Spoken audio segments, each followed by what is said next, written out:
एक बार की बात है। घने जंगल के किनारे एक छोटा सा गांव था। वहीं रहता था गोलू, एक मासूम सा हाथी का बच्चा।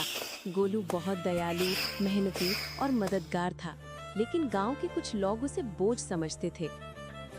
इतना बड़ा होकर भी क्या करेगा, बस खाता रहेगा। ऐसी बातें सुनकर गोलू का दिल टूट जाता था। इंसानों की परेशानी। जब भी गोलू गांव में आता, बच्चे उसका मजाक उड़ाते। बड़े लोग उसे डांटते कि रास्ता मत रोको, खेत में मत जाओ। एक दिन एक किसान ने तो गोलू को डंडा भी मारा, सिर्फ इसलिए कि गोलू उसकी गिराई हुई चाबी वापस करना चाहता था।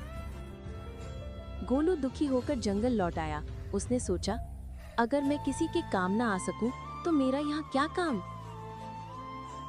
मेहनत की शुरुआत। जंगल में गोलू की मुलाकात एक बूढ़े पर बहुत समझदार हाथी बाबर दादा से हुई। दादा ने कहा, बेटा, दुनिया हमेशा परेशान करेगी, लेकिन कामयाबी वही पाता है जो हार नहीं मानता। कुछ ऐसा कर कि वही लोग तुझ पर गर्व करें। गोलू ने अगली ही सुबह से मेहनत शुरू कर दी। वो लकड़ियां उठाता, रास्ते साफ करता, नदी के किनारे पत्थर हटाकर सुरक्षित जगह बनाता। धीरे धीरे गोलू की ताकत और हुनर जंगल में मशहूर होने लगे। वक्त बदलने लगा। एक दिन गांव में अचानक तेज बारिश हुई। नदी उफान पर थी और पुल टूट गया। गांव वाले फंस गए, कई घर बहने को थे। उसी वक्त गोलू वहां पहुंचा। उसने बिना सोचे समझे नदी में छलांग लगा दी। बच्चों को अपनी सूंड पर बिठाकर सुरक्षित जगह पर छोड़ा। भारी लकड़ियों से पुल का अस्थायी रास्ता बनाया। बहे हुए सामान को वापस किनारे खींच लाया। गांव वाले दंग रह गए। जिस गोलू को कभी तंग किया था, आज वही उनकी जान बचा रहा था।